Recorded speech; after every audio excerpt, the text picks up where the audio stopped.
What is real? How do you define real? You can't jump into cash. Cash is trash. What do? You get out.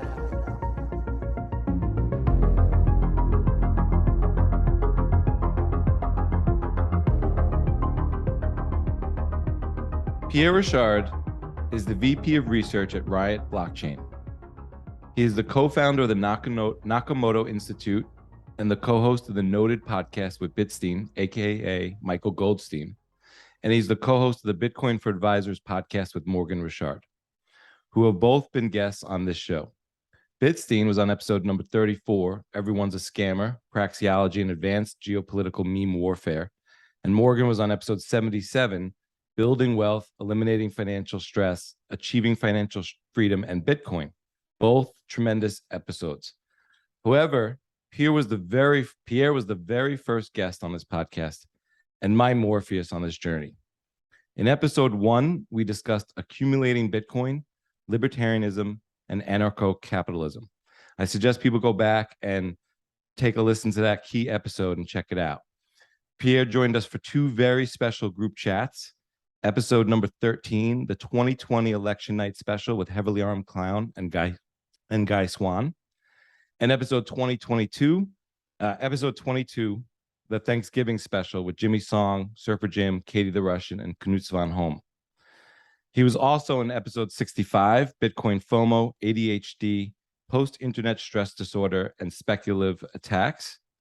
Pierre Rochard, welcome back to the Bitcoin Matrix podcast for the 5th time. How are you? Very well. Thanks for having me back on. Yeah, it's great to reconnect. You seem like you've been up to a lot over the last, year or so. Primarily, you have a new role, which I'd love to hear about. Yeah, absolutely. So a couple of months ago, I joined Riot as their VP of Research. Riot is one of the largest Bitcoin miners in the world. So very excited to be joining the company on the inside. I had been on their advisory board for the past 3 years, so I got to see their astronomical growth, and it seemed like the right time to be getting into proof of work, because lots of people are debating, proof of work. Do we really need work? And so, yeah, it's awesome to be joining that team, and it's a team that's really, I think, out executed everyone else in the industry. But I'm sure that lively debate would ensue for that. And it's continuing to grow as well. They recently announced they're building a second data center for Bitcoin mining in Corsicana, which is just south of Dallas. So lots going on. Yeah, that's exciting. I do want to get into proof of work. So maybe you could give us a bit of an overview of what is proof of work and what is proof of stake. Yeah, sure. So fundamentally, proof of work on its own actually has existed for far longer than Bitcoin has. I believe it was formerly, the term at least started getting used in the 90s. And then it was also used by Adam Back in his Hashcash implementation, and that was cited then in Satoshi's white paper. And really, though, I think people use the term proof of work as shorthand for Bitcoin's what's called Nakamoto consensus, of basically this idea of how do we order transactions so that we don't spend the same coin twice, solving kind of the famous double spending problem. Traditionally, the way that problem is solved is with a centralized player like a bank ordering the transactions however they want to. Now, normally you would think that they would order the transactions chronologically based on when they came in, but there are actually, there was a scandal recently about how they would reorder the transactions in order to maximize the overdraft fees charged to people. So they would debit the biggest expenses first, and then the smallest expenses last, so that they charge that fixed fee to the customer. Anyway, that's a little aside. So basically, with a decentralized cash system, electronic cash system, you need to have a decentralized way of ordering the transactions. And that's what Satoshi solved with the combination of the proof of work mechanism and the difficulty adjustment mechanism. Now, concretely, what it is that you can there's a lot of moving parts to it. But let's just start with what the proof of work is. In Bitcoin, the proof of work is a hash, actually a double hash, SHA-256 squared, of what's called the block header. And this data structure, excuse me, I've got a little nose thing going on. Okay, so this data structure is a metadata of the block. So it has information about the block. Perhaps most importantly, it has the hash of the previous block, and it has the root of the Merkle tree of the transactions that are included in the block, meaning that you take each transaction ID in the block, you combine them all into a Merkle tree, and then you get this very short hash that is essentially a summary of all the, or a cryptographic fingerprint of all the transactions that are included in the block, and that goes into the block header. So what the miner is trying to do is to generate a hash of the block header that has a certain number of leading zeros in it. And the number of leading zeros is not up to the miner to decide. It's actually up to the Bitcoin nodes. The Bitcoin network decides how many leading zeros there are to be in a given hash of a block header in order to win the block reward. Because every miner, when they are proposing a block, so they're proposing a block header, and that block has a transaction in it that is the first transaction in the block and that is paying the miner. That's called the Coinbase transaction. Has nothing to do with the exchange. Brian Armstrong stole that word from Bitcoin, of course. And the excuse me, the hash. So it has a certain number of leading zeros, and the number of leading zeros actually gets recalibrated approximately, well, exactly every 2 weeks worth of blocks, which can be a little bit longer or a little bit shorter than an actual 2 weeks, on the calendar, just depending basically on how quickly blocks are coming in, and thus how much has hash rate been increasing. So when hash rate is increasing very quickly, blocks come in a little bit faster. And so instead of having 10 minutes on average between every block, you might have like 8 or 9 minutes between every block, meaning that after perhaps 10 or 12 days, you get this difficulty adjustment where the nodes look back on all those blocks. They determine whether to increase or decrease the difficulty. That is to ask for more leading zeros or fewer leading zeros. And so the nodes are very much they are calibrating this this proof of work mechanism so that on average you get a block every 10 minutes. And that is what provides you with the ordering of sets of transactions. And so you get a new set of transactions every 10 minutes, and it builds on top of a previous set of transactions. And so that's how proof of work functions. Now, the criticism of proof of work is that in order to find, excuse me, a winning hash, the miners, that is the hashers who are generating hashes, have to generate a lot of hashes because it's basically random luck that they find a hash with the number of leading zeros. If that was not the case, then they would be able to instantly find blocks, and you'd never be able to get the 10 minutes in between blocks. So it really is the fact that you have a lot of wasted hashes, quote unquote, that are filling the time between the blocks. And each hash takes up a certain amount of electricity to create. And so if you look at the latest hash rate, I think we're at like 200 exahashes per second, which is an astronomical number, which translates into a tremendous amount of electricity consumption, which has some folks up in arms because they don't think that they think electricity consumption is bad because it is consuming a scarce resource in their minds, and so we need to be optimizing for energy efficiency.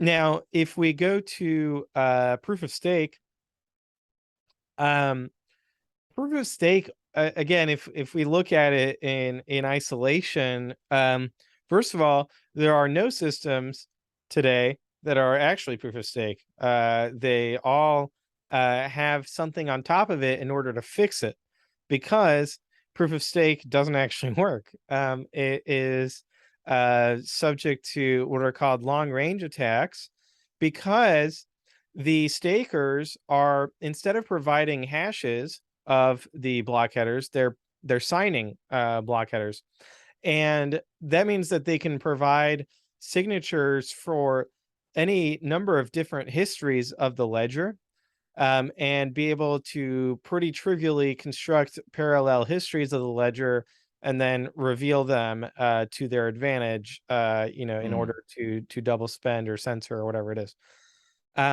So generally, proof of stake has layered on top of it, in order to fix it, what you might call proof of authority.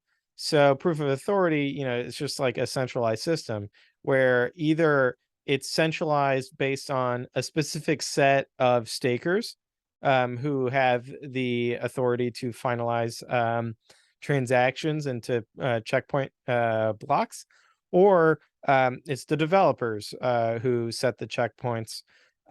So in either case, very different from Bitcoin. Proof of stake doesn't solve the double spending problem in a decentralized way. So that's where people say like, oh, you should just use a SQL database because this is not particularly decentralized compared to proof of work, at least. Yeah.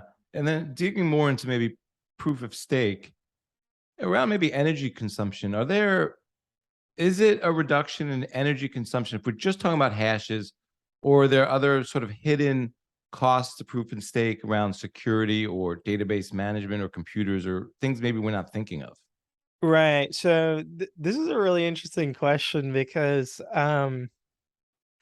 whether proof of stake represents a reduction in energy consumption really depends on what the stakers spend their staking rewards on, right? So if they spend it on flights to Ethereum conferences, then arguably it has a bigger negative carbon footprint than Bitcoin mining does, because Bitcoin mining, people have different estimates, but let's say it's like 50% of it is on zero carbon, nuclear slash wind slash solar, or negative carbon like methane, capture and things like that. Um, Flying on an airplane, that's 100% carbon emissions, right? There's not like and it's also like directly into the upper atmosphere. It's like the worst possible kind of carbon emissions if we're looking at this scientifically. So the energy efficiency of proof of stake ultimately depends on what do stakers spend their staking rewards on. Right. And what did you make of the merge? Maybe from a technological standpoint, was that a difficult process? Yeah, so software upgrades are challenging even when you have a completely centralized system. So you have to applaud them for performing a software upgrade. I've worked at companies where a significant software upgrade like this didn't go well, right, or faced challenges, or revealed some bugs and whatnot. It seems like it's gone rather well from a technical perspective. Now, um, did did they do this in a decentralized way? No, not at all, right? So the staking, the proof of stake deposit contract that they deployed on Ethereum 1, right, the proof of work chain, that was an official contract sanctioned by the Ethereum Foundation.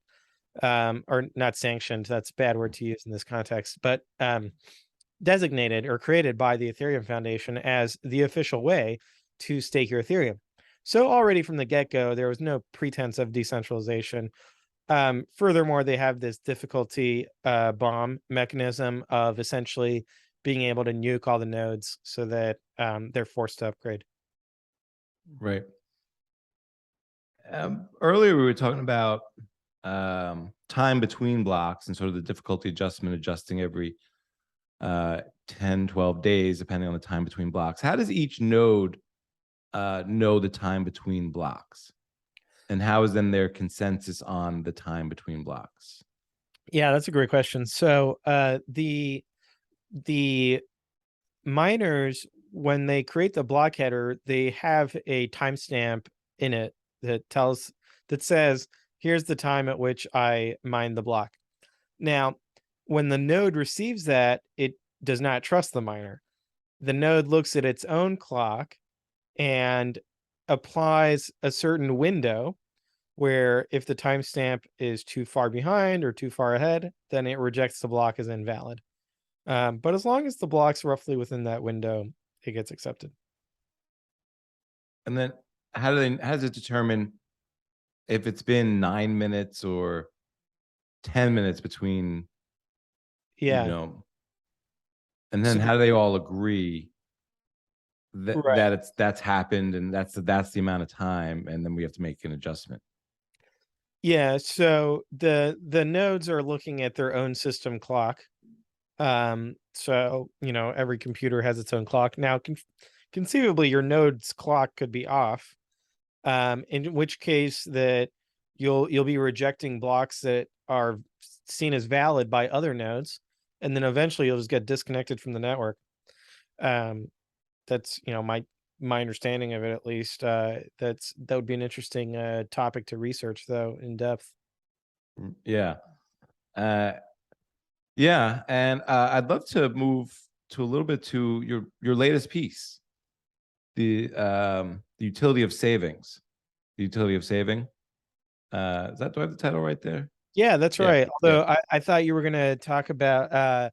I actually had a research report out recently with Joe Burnett from Blockware about transaction fees, but we can also talk about the utility of savings. Yes, I would love to focus a little bit on the utility of savings.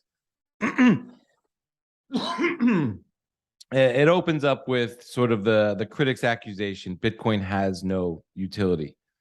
And you reply, what the critics miss is that the utility of a monetary system is an inverse function of the uncertainty experienced by its users. How is Bitcoin the least uncertain monetary system in human history? Yeah, great question. So I think um, the first misunderstanding is on volatility and risk versus uncertainty. So people look at Bitcoin's price, its exchange rate, its purchasing power, and they see something that is highly volatile, very risky, and thus, from their point of view, very uncertain.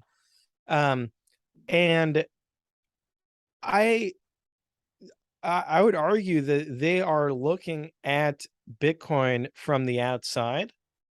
And if you look at Bitcoin from the inside, what you see rather is that the Bitcoin network and the software and the protocol are extremely stable and have been for the past decade.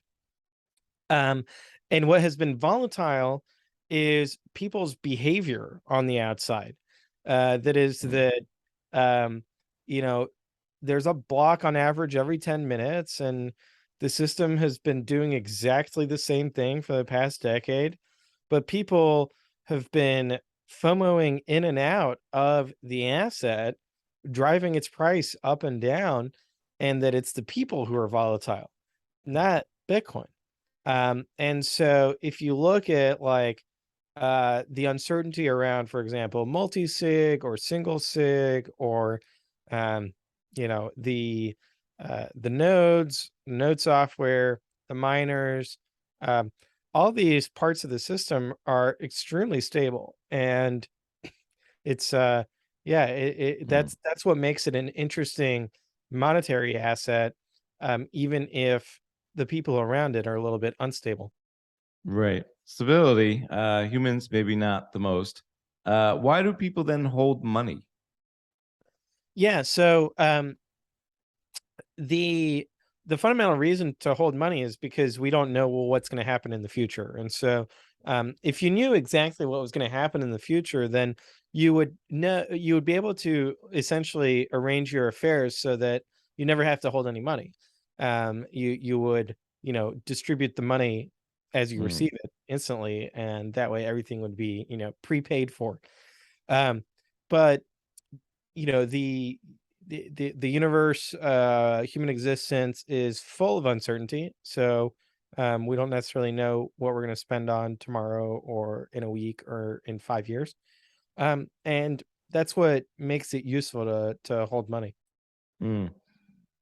You go on to say Bitcoin's purchasing power is an external quantitative risk that can be insured against, not an internal qualitative uncertainty. What do you mean by it can be insured against? Yeah, so there's two ways to insure. One is by buying insurance. So, for example, if you buy or sell a futures contract, you lock in a certain price for Bitcoin in the future. And that way you're not exposed to the volatility of it. You could do that with options as well. And the other way to do it is to self-insure. And the way that you self-insure is by holding more Bitcoin. So, for example, if let's say you have $10,000 worth of Bitcoin today, and you're thinking about in 5 years, I'd like to buy a $10,000 car. Now, I'm worried that Bitcoin might go down 50%. So that means that you would want to accumulate twice as much Bitcoin just in case it goes down 50%. Now, if it doesn't go down 50%, well, that's, profit, or it's a lack of loss. And your self-insurance is essentially allowing you to pay yourself to take on the risk instead of paying somebody else, with a futures contract that's going to have a cost associated with it. Mm. So then what is the purpose of receiving Bitcoin? Yeah, so this is a great question because it's really ties into like merchant adoption and questions around that. I think everyone's always wondering, oh, where can I spend my Bitcoin and things like that. So um I think that there's really probably three reasons why a business would want to receive Bitcoin. One is that the business owner wants to accumulate Bitcoin. And this is a great way of avoiding the fees of using an exchange. Two, it's actually a pretty great payment system. It operates 24/7, 365. It's right now it's got very low transaction fees, but if you use Lightning, you can get even lower routing fees on Lightning. And it has better privacy than any of the fiat payment systems, except for physical cash. But obviously, physical cash is often not an option if you're operating on the internet. But also, even in in a physical business, it's better to be able to receive Bitcoin than physical cash, because that way you don't have to actually handle the physical cash, right? Because you can essentially have somebody send Bitcoin straight to your cold storage that might be in a multi-sig in a different location than the actual store. So it's just it's got so many different positive attributes in that regard. The only negative attribute, I think, is a lack of familiarity and a lack of developer tools, and kind of there's great projects that are solving for that, like BTC Pay Server. Mm. But at the end of the day, there just needs to be lots more education and adoption that way. Yeah. I love how you go on to say people hold money to hedge against future uncertainty. This is why it is. But furthermore, the only purpose of receiving Bitcoin is to hold it. And the only purpose of sending Bitcoin is for someone else to hold it. All Bitcoin are always held by someone. Payments only change who is holding it. Fundamentally, Bitcoin is only savings technology, and transactions are just a feature within that product. So I wonder, why do you think Bitcoin is not performing like an inflation hedge against CPI right now? Yeah, so I think that Bitcoin is a hedge against a very wide range of uncertainties. But if we look at, first of all, inflation is just, one of those. There's, if you're looking to have a one-for-one hedge against inflation, there are derivatives that are specifically for that, for targeting consumer price inflation. But if we look at what is driving Bitcoin's exchange rate right now, I would argue that it has a lot more to do with adoption waves than with anything else. And so when there's a wave of adoption, the price goes up very quickly. And then once that wave subsides, the price crashes or corrects. Now, the adoption waves are driven by our herd mentality. So humans are very social animals. That's a good thing, right? You should love your neighbor, etc. But it also means that we're very vulnerable to memes and mind viruses. And so when Bitcoin um is actually getting kind of out of a previous bear market, then it starts building up momentum, and then lots of people FOMO in, and then it causes another bull market. So I think it's just kind of marching at its own drumbeat. Now, it also is affected by monetary policy. So right now, the Federal Reserve is contracting the money supply. And so that is, all else equal, a negative for Bitcoin. But in 2020, the Federal Reserve was rapidly expanding the money supply, and we did see Bitcoin go up to $60,000. So I think that Bitcoin essentially had an adoption wave, after that third halving, that coincided with that money printing. I don't think that there was necessarily a causal mechanism that, like, oh, the money printing was actually causing people to buy Bitcoin, even though there was like memes around it. Certainly added fuel to the fire. But I now that they are tightening monetary policy, even if there is consumer price inflation, that's just a result of what was going on 2 years ago. And so I don't see any kind of mechanical causal relationship between Bitcoin and consumer price inflation, even though, like, the skeptics say that the proponents say that there should be one. I don't agree. Right. What about maybe any correlation? Or I think we've seen correlation to traditional markets and maybe even Yeah. tech stocks. What do you make of that? Yeah, so I think Bitcoin's always correlated with tech stocks and risk on assets, except for those periods of those adoption waves, and that's when it decorrelates and pumps up and then crashes down. Do you foresee decoupling in the near future? So I think that if we look at where Bitcoin is in the cycle, um, I would argue that we're scraping at the bottom here.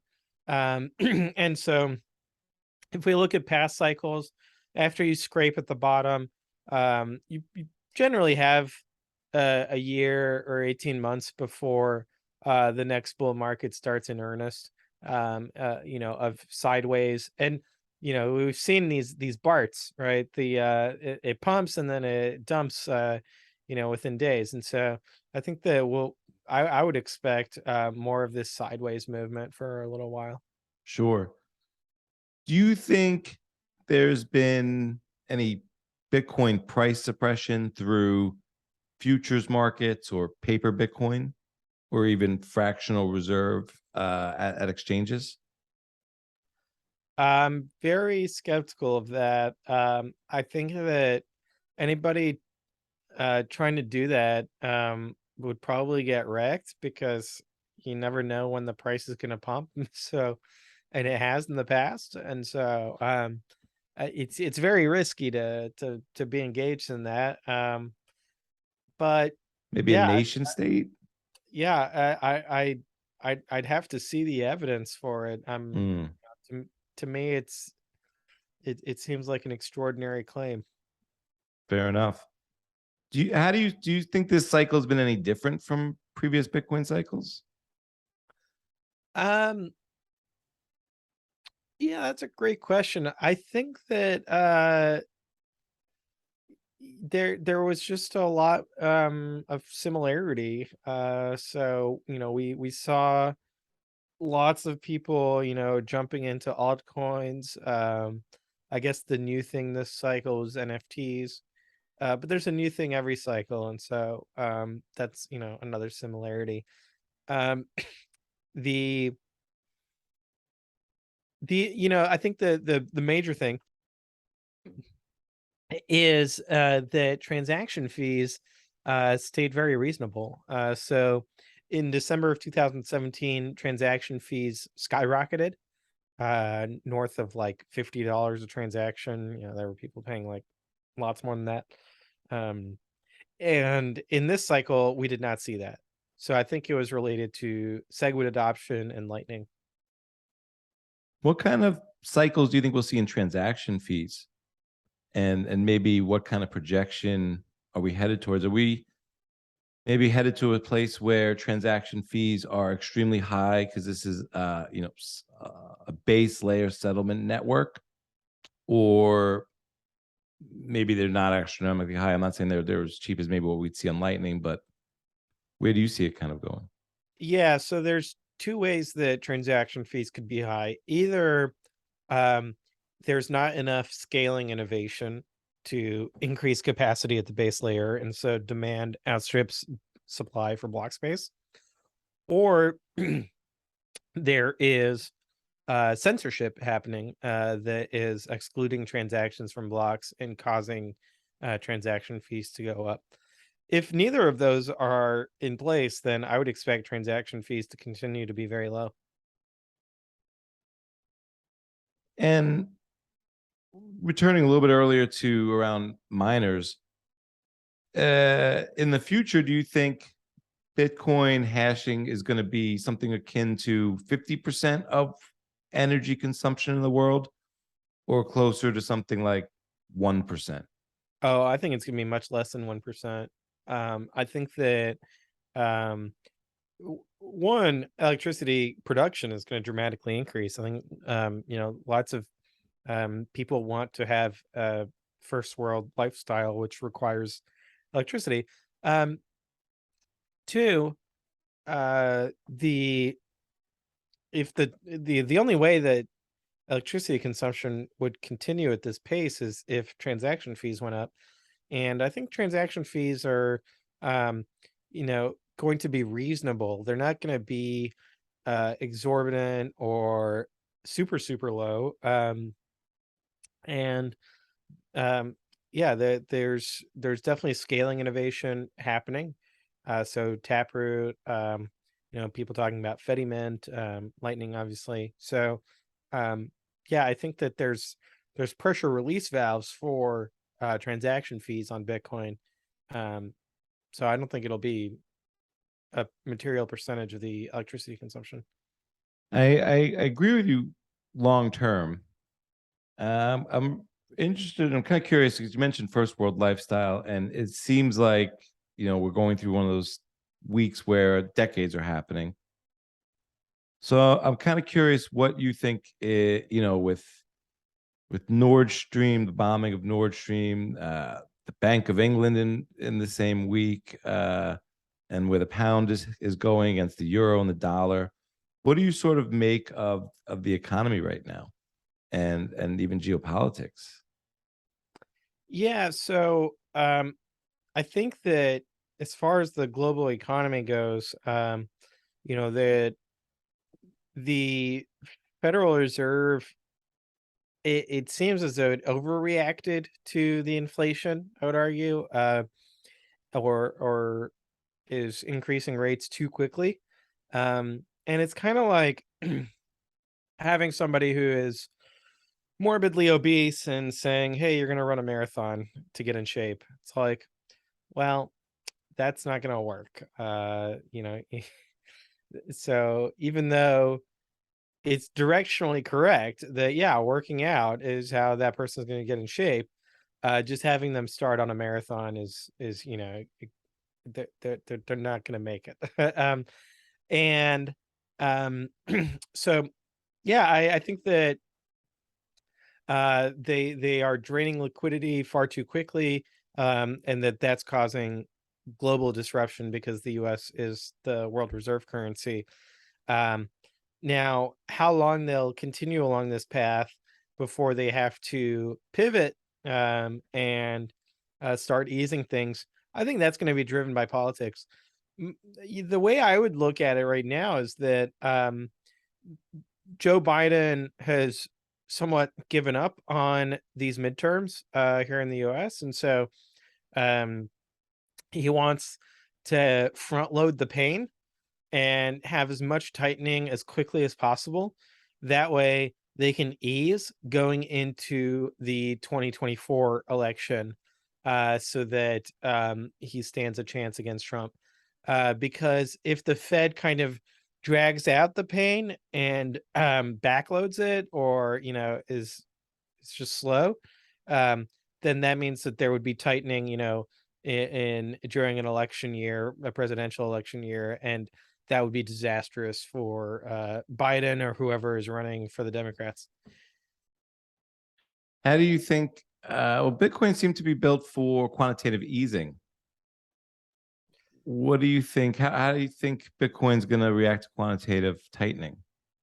Yeah, I think that people are still adopting Bitcoin for its fundamentals, and so at the end of the day, people want to control their own money, and they want to have the freedom to use their own private keys and use their node, um, regardless of whether it's easing or tightening going on.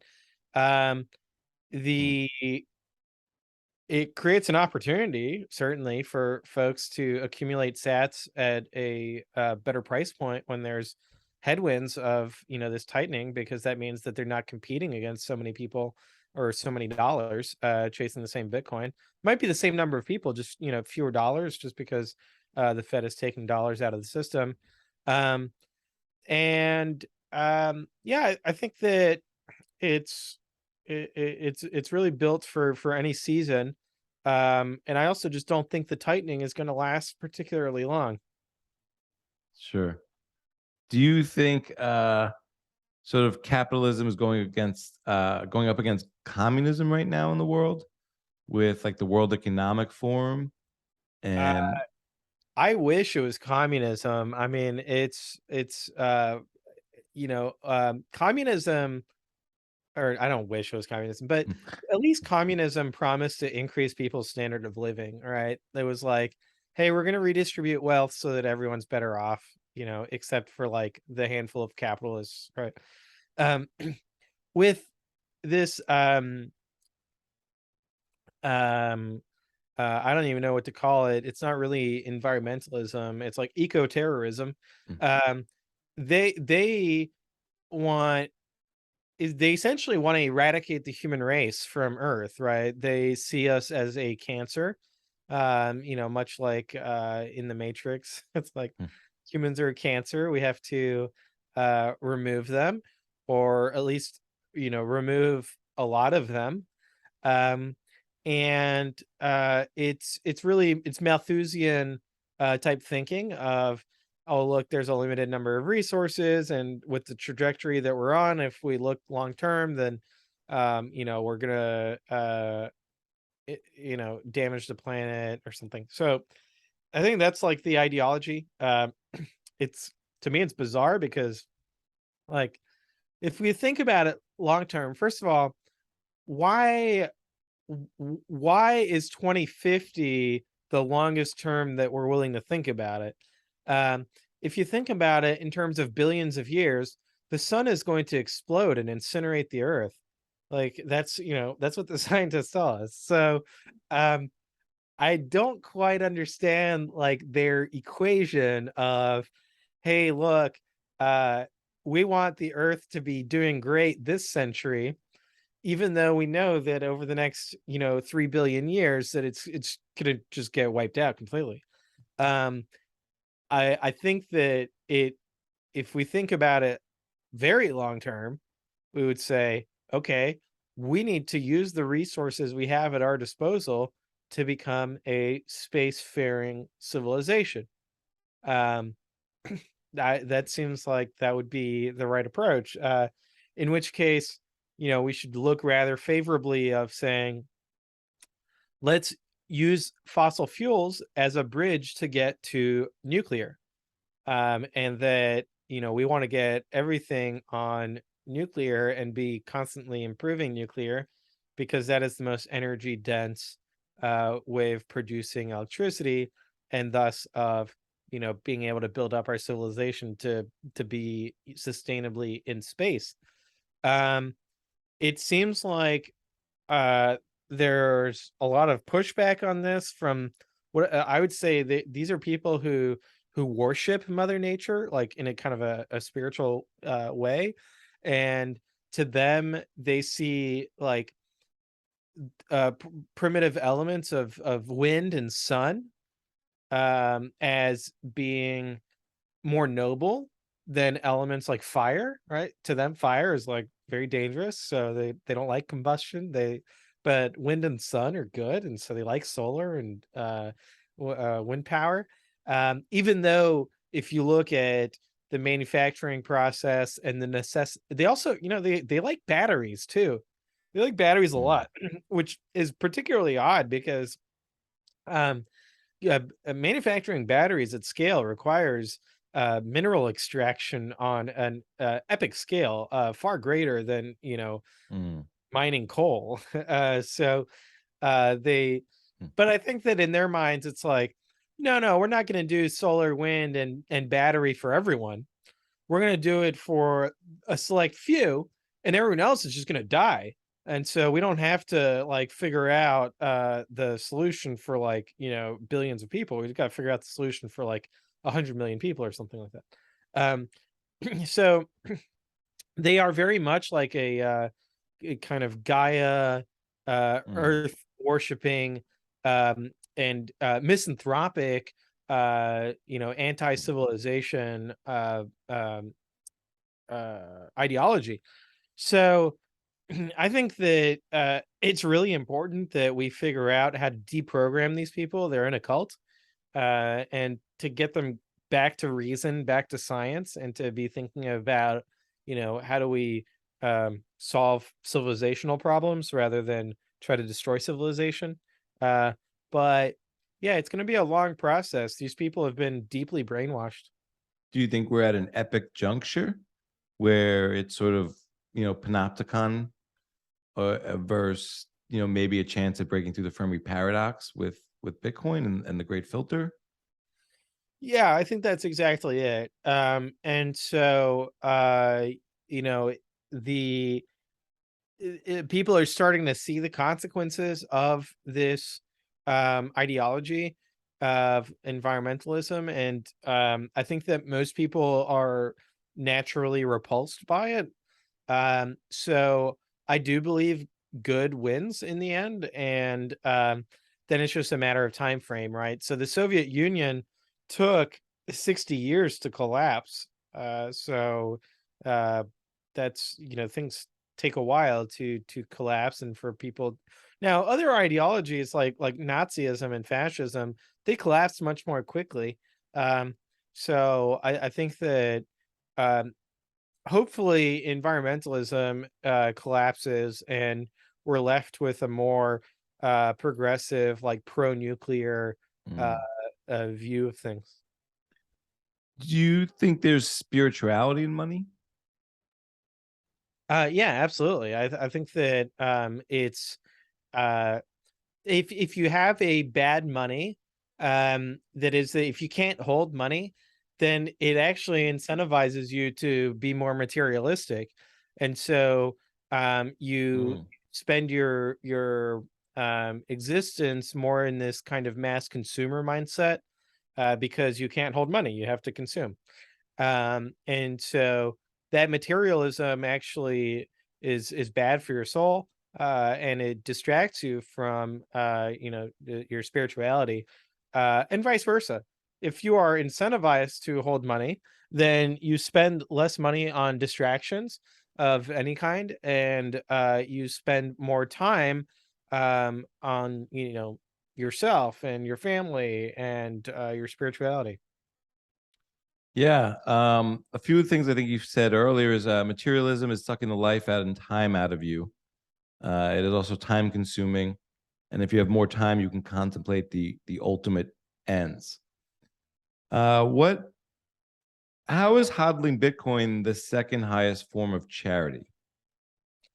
Yeah, great question. So, the the greatest form of charity is to gainfully employ someone else.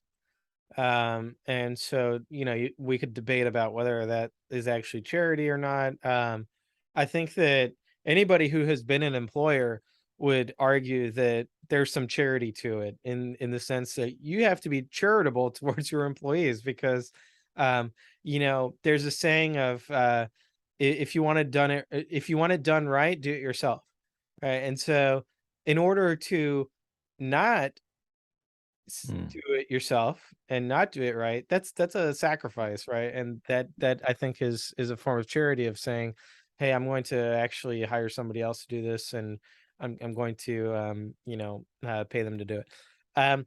The second highest form of charity is giving anonymously to anonymous people.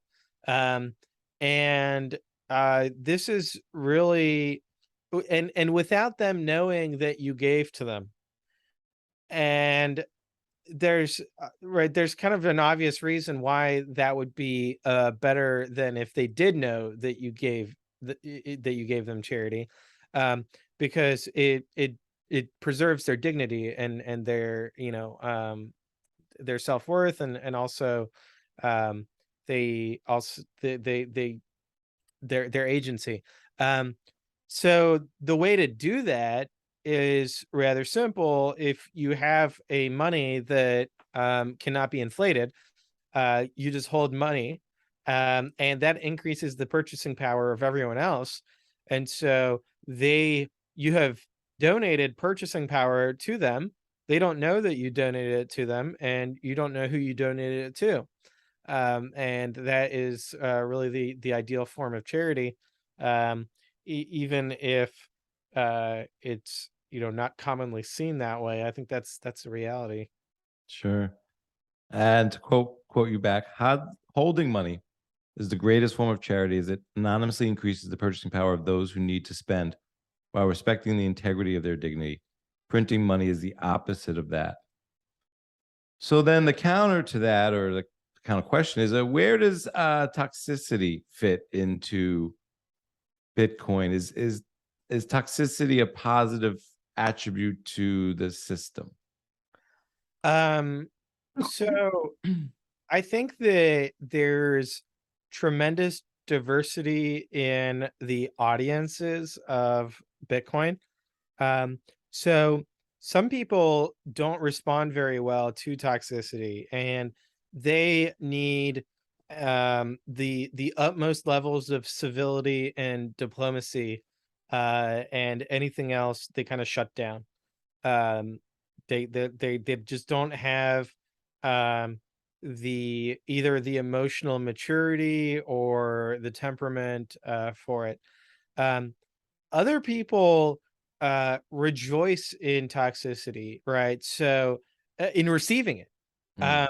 And so there are some people who essentially they they they find it amusing when somebody, and they pay attention when somebody says, "Hey, you're an idiot, here's why." um Other people, like, they need something that's different than that. Now, what is toxicity as well is there's a bit of a spectrum on it. I'd say that one end of the spectrum, you have just verbal abuse, which doesn't have any like substance to it, or even worse, like physical threats or actual, physical violence. I think physical violence is probably the greatest level of toxicity, if we're looking at it closely. And that's the preferred method of kind of the fiat community, right? Is exerting physical violence. So I think Mm. that's out of bounds. I think that uh, threats of violence are out of bounds. I also think that bringing in like family or things like that, uh, or even, yeah, that's not something that exceeds my tolerance for toxicity. So everyone has a different level of tolerance. I personally, I'm okay with somebody calling me an idiot. I think that's fine, if they want to do that, as long as there's a substantive argument behind it, right? I think that when there isn't that kind of follow through, and it's or that the argument is one that's already been debunked, right, a million times, where it's like, okay, this is tiresome because either you haven't done your homework, or you're just like not um updating your worldview based on new data or logic. That's a little bit tedious. And I think though that what what people complain about with regards to toxicity is when they have what psychologists call somebody who's disagreeable, right? So when somebody just disagrees with them, um for some folks, Mm. that is toxic, right? Like they can't handle that. And I grew up engaging in lots of different intellectual debates, and so it that never bothered me that somebody disagreed with me. Um, but some people expect that if if if you have a different point of view, um, that you have to either not express it or express it in private, right? That if you contradict someone publicly, they feel assaulted, and kind of disrespected, that you actually challenge them publicly to an intellectual debate, even if you're being very civil and diplomatic. Um, some of it might just be like culture, right? So if you have a culture that where there's a lot of deference to authority, um, but it also might be that they are somebody who has lived in a bit of a cocoon of they've for whatever reason they've never had anyone ever challenge them intellectually, and so um, they they're surrounded by yes men and brown nosers or whatever it is. So that going on the internet, like, nobody cares. nobody cares who you are, right? You can be Barry Silver, like nobody cares. Uh, people are gonna contradict you and argue with you, and so reacting to that as like, oh, the Bitcoin community is toxic because they are disagreeing with me, and they won't let it go, and they're so that to me is just kind of silly dishonesty in the sense that um that's not real toxicity, right? Like real toxicity is when somebody is kind of adding a layer of insult or of just not being constructive, but just contradicting someone and disagreeing with them, I think should not fall under toxicity. But 99% of the time when somebody complains about toxicity, they're talking about somebody disagreed with me on the internet and I didn't like it. Right, that's funny. I agree with everything you said there. I like Twitter because of the battlefield of ideas. And but offline even, I feel like we're in an age of untruth, and I'm kind of curious why do you think some people avoid the truth? Yeah, I think that the truth often demands change from us, right? That we have to change something about what we believe or what we do. So for example, if somebody tells you, hey, look, altcoins are scams, and you are somebody who has created an altcoin, um, you'd fundamentally like have to change if you were to accept that truth. And that might not like that it's such a big change. The cognitive dissonance is so much that it's easier for you to just reject it and come up with a rationalization for why that's not the truth. What as we kind of round out 2022 here, and I mean we have a few months left, but I'd love to get into a little bit of maybe what would be your boldest prediction around Bitcoin for the end of this year? Great question.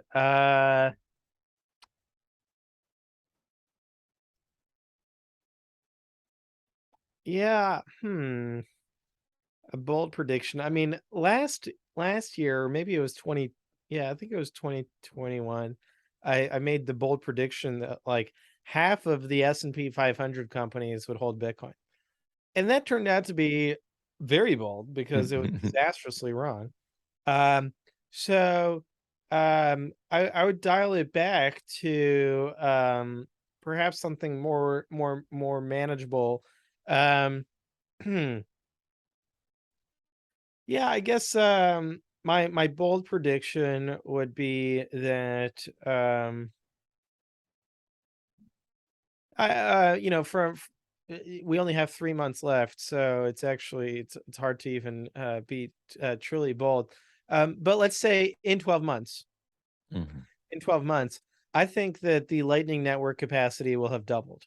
And it's gonna the growth there is going to continue to catch our own by surprise, and it's going to reflect a lot of actual usage of people using Lightning for payments. One of the nice things about kind of where we are in the market cycle when the price is going sideways, um, it's it helps. Basically, people stop like worrying about the volatility, right? And it starts feeling like a stable coin. And so it gets used in commerce more and people start getting more comfortable with it. And ironically, that's what causes the price to start drifting upwards.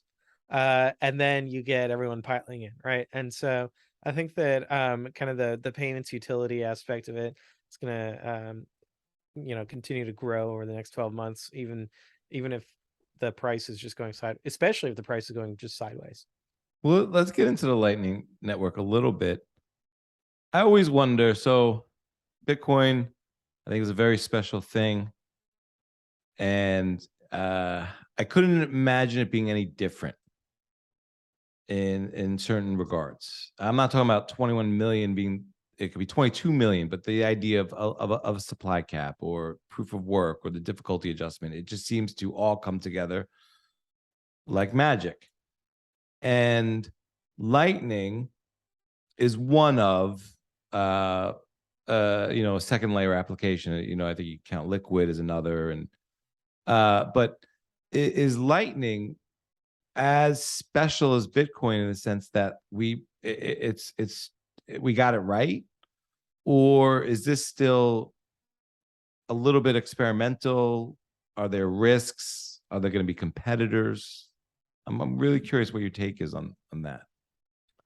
Yeah, I think that one is that we didn't start, and I say we, I mean, like, Yeah. like the Lightning white paper was not the beginning. Satoshi tried to implement payment channels in his initial release of Bitcoin. They just weren't secure. So I think that it's kind of been this parallel thread to on-chain Bitcoin from the beginning, and that it is going to continue to improve, but also that it doesn't need to be perfect in the sense that it just needs to work well for small payments. We'll always have on chain. We can always use on chain for large payments.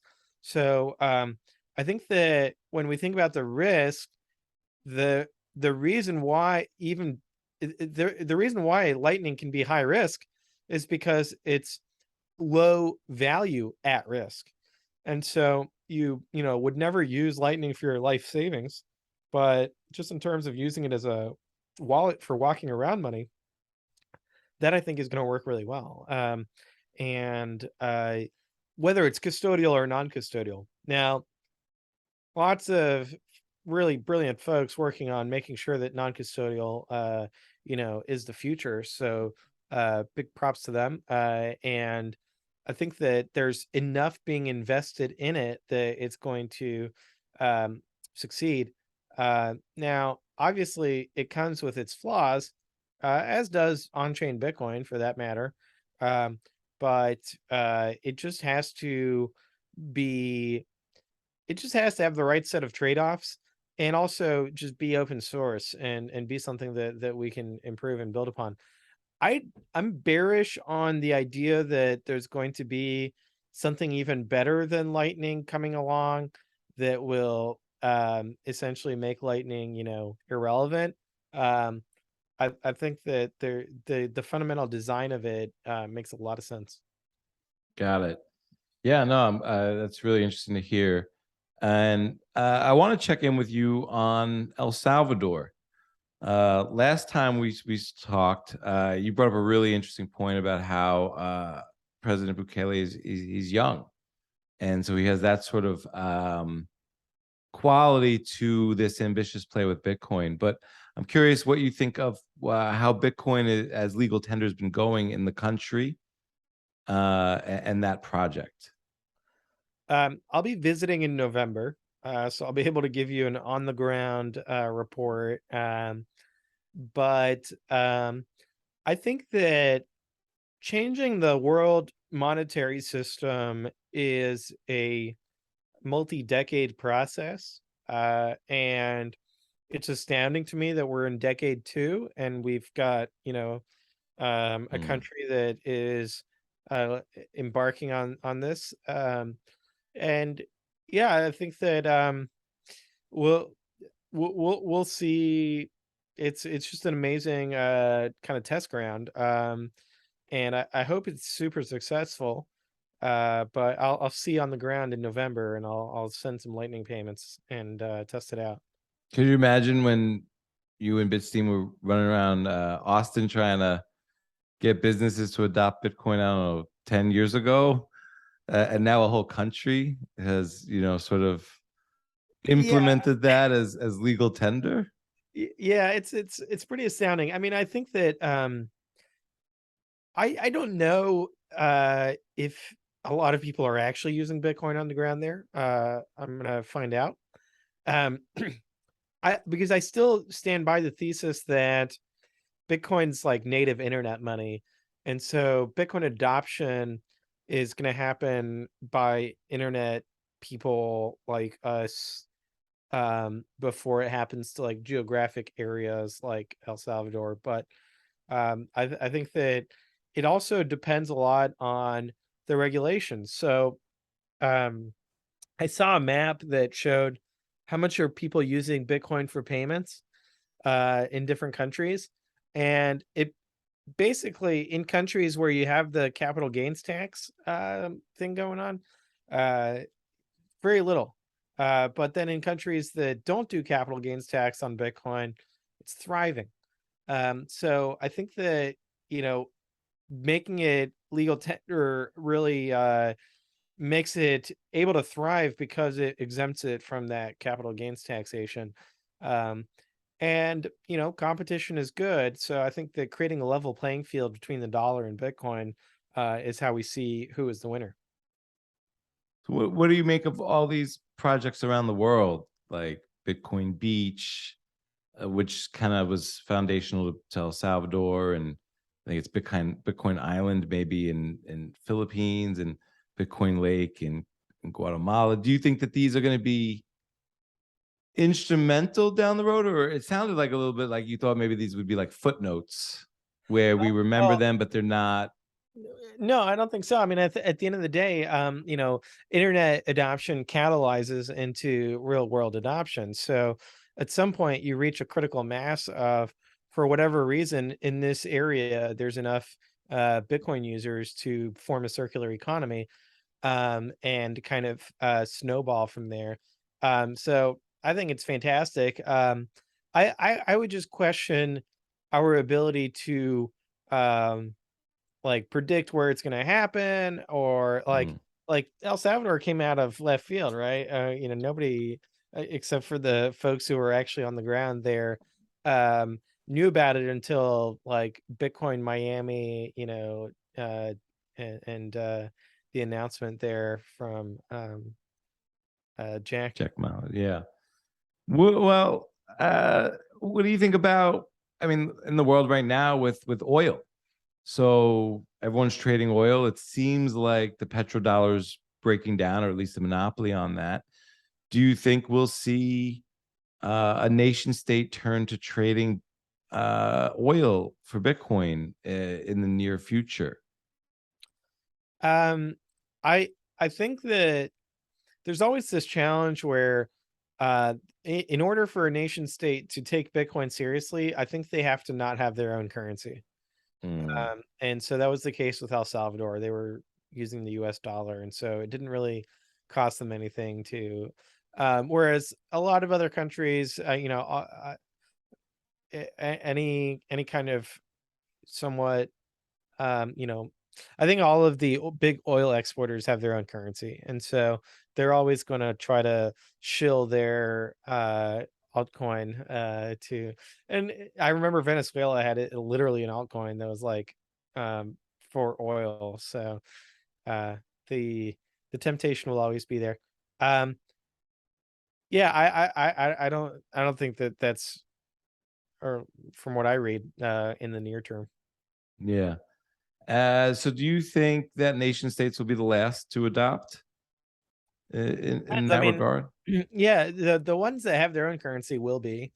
What they could do is try to back their local currency with Bitcoin. So build up some Bitcoin reserves that way for that purpose. The Yeah, maybe if Bitcoin's price goes up and they see Bukele, profiting from it, and not indebting his nation to the IMF or whatever, that will make them interested. But that's to be seen. Yeah. Yeah, I agree. My final question to you. So I think you mentioned once before that, if you declutter internally, and you have more space to find your soul in there. And I think that also applies to Bitcoin in terms of Bitcoin is pragmatic about being simplistic in a lot of ways and non-volatile internally. And I think that kind of format sort of helps me be internally more sound and at peace. What are you up to these days outside of Bitcoin? Outside of Bitcoin, I am building a model boat with my son, and that's pretty much it. Yeah, so just spending some time with the family. I love that. I noticed you've been on the road a little bit more speaking, whether it's, I think it's at the Mises Institute or you were at Bitcoin 2022, I believe. So I'm excited to see what you've been putting out there and what you continue to put out there. As always, Pierre, it's been really great to have you back on the show. I leave it to you for any parting words and to let people to know where they can find you. Yeah, sure. Thanks for having me on. You can find me at Bitcoin Pierre. Always a joy to be on your show, and looking forward to the next time. Okay, so why the Twitter handle name change? Oh, well, I locked myself out of at Pierre Rochard.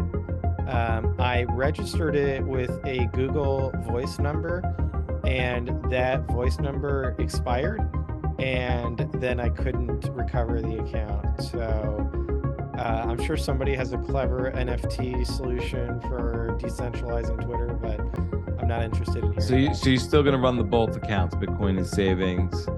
Oh, so yeah, Bitcoin is Saving. I still have. I was talking about app. Yeah. So okay, got it. So you replaced the one that you got locked out of, but Yeah. I didn't know if you were transitioning out of that completely, and I was just wondering what was going on there. No. I have to have an account that's for memeing, and then one that's a little more serious. Which one's the memeing one?